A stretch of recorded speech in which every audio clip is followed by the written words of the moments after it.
What's going on, everybody, and welcome back to Comic Breakdown. If you are new to the channel, do me a favor, hit that sub button, hit that notification bell, make sure you're not missing any of the awesome content we have coming out. And with this video, we are jumping into Superman, Son of Kal-El, issue number 7. And if you have not been checking out this run from Tom Taylor, go ahead, check out the link in my description as well as the top of this video.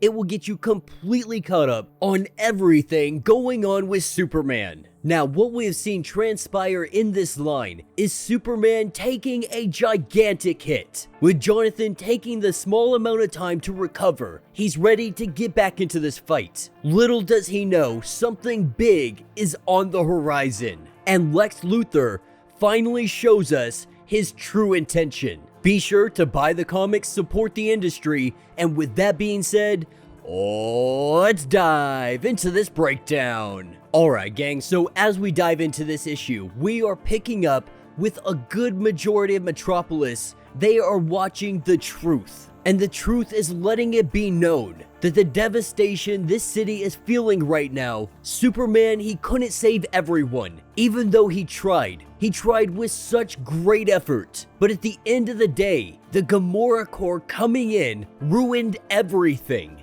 But this story, it starts in the North Atlantic Ocean, and something is rising above the water. But before we find out exactly what that is, we pick up with Jay and Jonathan, because Jay has just found out that his mother is still alive, being held prisoner by President Bindex. Having lost hope after all of this time, finally finding out there is some kind of hope.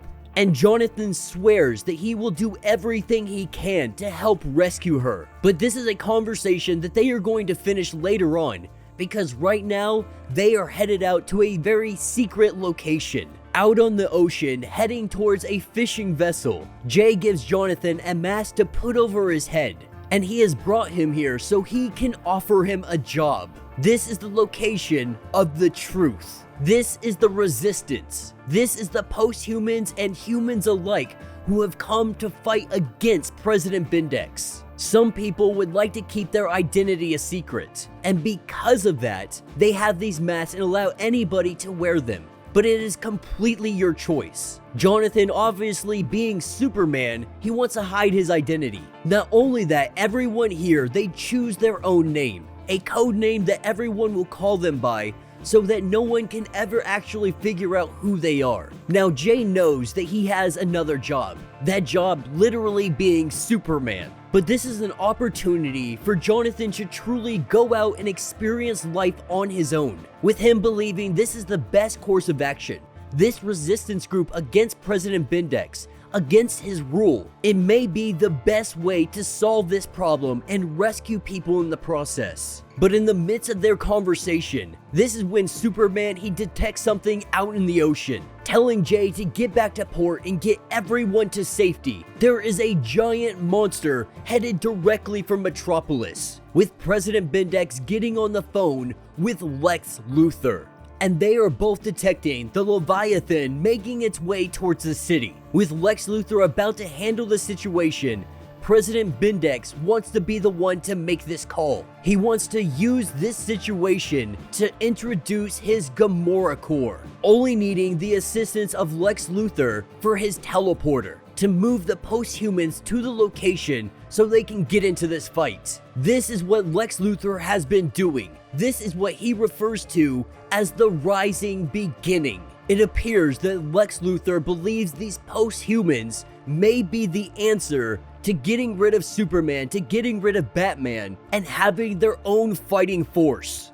And as the Leviathan makes its way closer to the city, we see Superman jump into action, with him saving as many people along the way as he can. Coming face to face with this monster, he is trying to figure out why it would possibly just rise up now and come at the city. Looking down to the water, this is where he sees Aqualad. And Aqualad, he is trying to figure out the same exact thing, doing his best to try to slow this thing down, but it only works so much. While Aqualad is doing that, we have Superman going down to the bottom of the ocean and finding out where this thing came from, appearing to be laying dormant for a good amount of time. That is, until somehow it was awoken. A type of dead zone inside the ocean. An entire section that is devoid of any oxygen. This is what caused the monster to surface. Simply trying to stay alive, it is scared, it is confused, and it doesn't know what to do.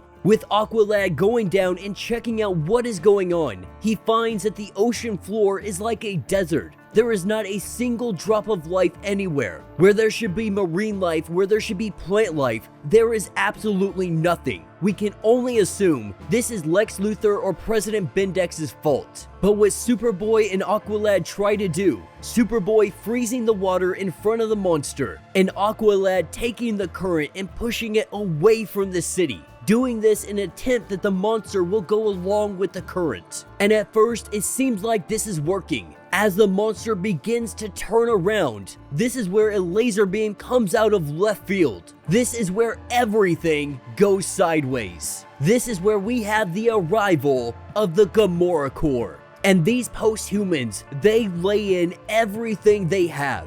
Though this monster cannot feel a bit of it, none of it is working, nothing slowing it down, it is only making it angry. And Superman does everything he can to protect this monster, getting hit with a blast of energy, knocking him down into the ocean. The Leviathan, he has finally had enough, and he goes to lift his giant claw, and we see the post-human known as Sparks, unable to move, being controlled by President Bendex. President Bendex wants this to happen, to make a scene, to make a spectacle. Being 19 years old, we see him get squashed like a bug on a windshield. But what this really is, this is a smear campaign. This is an opportunity to make Superman look bad, with a member of the Gamora Corps going down and Superman not doing anything to save his life. Regardless of the circumstances, this is going to look bad against Superman, and they are going to use this as their advantage to try to discredit Superman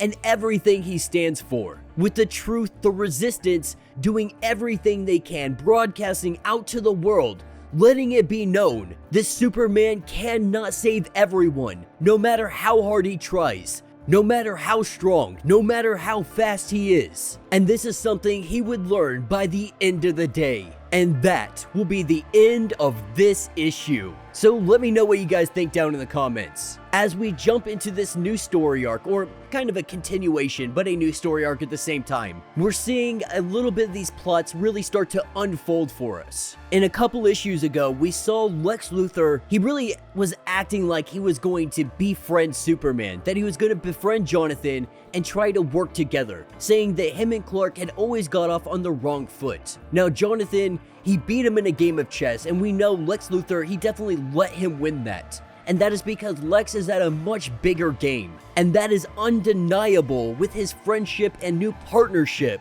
with President Bendex. Creating these post-humans, it may be something that Lex Luthor wants to go after. Because at the end of the day, they are humans that can compete with Superman. The biggest threat Lex Luthor has always said is Superman. That is our threat, that is our biggest concern. And so if there are humans popping up that have meta-human powers, it's more than likely something he is going to look into, something he is going to invest his time into. And then you have everything that he is doing with the Batman line with Batman Incorporated. So we know Lex Luthor, he is absolutely up to no good. And this is the first real crisis that Jonathan has had to deal with the media being turned against him, with the only one on his side being the truth. We're gonna have to see how this plays out, how he handles this situation, and if he can get the people back in his favor. Now, let me know your thoughts, let me know your theories. If you have not yet, do me a favor,